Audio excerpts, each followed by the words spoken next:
Iran জোড়ে Israeli হামলার পর বিশ্বমঞ্চের নতুন মাত্রা পেয়েছে মধ্যপ্রাচ্য সংকট। একসময়ের আঞ্চলিক দ্বন্দ্ব এখন ধাবিত হচ্ছে এক বহুজাতিক সংঘাতে। কারণ এবার ইরানের পাশে থাকার ঘোষণা দিয়েছে বিশ্বের 4 পরমাণু শক্তিধর রাষ্ট্র: রাশিয়া, চীন, পাকিস্তান ও উত্তর কোরিয়া। এমন পরিস্থিতিতে আগামী কয়েক ঘণ্টার মধ্যেই পারমাণবিক অস্ত্র প্রকাশ্যে আনতে যাচ্ছে ইরান।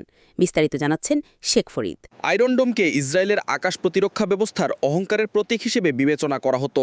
এবার সেই ইসরায়েলি অহংকারকে ধুলায় মিশিয়ে দিয়েছে ইরান। ইসরায়েল আকাশ প্রতিরক্ষা ব্যবস্থাকে ব্যর্থ করে তেল আবিবে অবস্থিত প্রতিরক্ষা সদর দপ্তর গুড়িয়ে দিয়েছে আয়াতুল্লাহ বাহিনী। এদিকে হুঁশিয়ারি দিয়ে ইরানের সর্বোচ্চ নেতা আয়াতুল্লাহ আলী খামেনি জানিয়েছেন, ইসরায়েল এক ভয়ানক অপরাধ করেছে, যার থেকে তারা কোনোভাবেই রেহাই পাবে না। ইরানি বাহিনী অবশ্যই এই ঘৃণিত হামলার কঠিন জবাব দেবে। 14 জুন ইরানি টেলিভিশনে সম্প্রচারিত জাতির উদ্দেশ্যে দেওয়া ভাষণে এসব কথা বলেন তিনি। নেতানিয়াহু সরকারকে সতর্ক করে খামেনি জানান, ইসরায়েল কেবল একটি হামলা চালিয়ে দায় শেষ করেছে, এমনটা ভাবলে ভুল করবে। এই হামলার মধ্য দিয়েই ইসরায়েল প্রকৃতপক্ষে যুদ্ধের সূচনা করেছে।